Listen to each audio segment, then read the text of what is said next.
Hello mga kanayon, tignan na po natin itong niluluto po nating talangka sa dagat.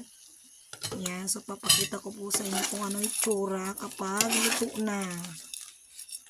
So kanina, pinakita ko sa inyo kung itsura kapag buhay pa itong mga talangka.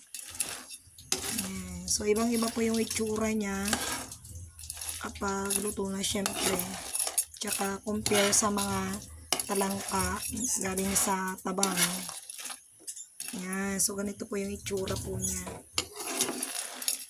Yan, so sarap-sarap, bango-bango. Salamat sa nagbigay, salamat sa biyaya. So, luto na po yung ating talangka. Ang aking paboritong talangka. Yum.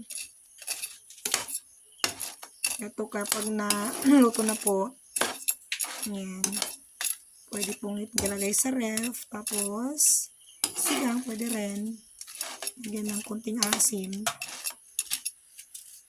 So yan, pwede na rin kainin, sausaw sa suka. Wow, yummy. Yan, talangka galing dagat.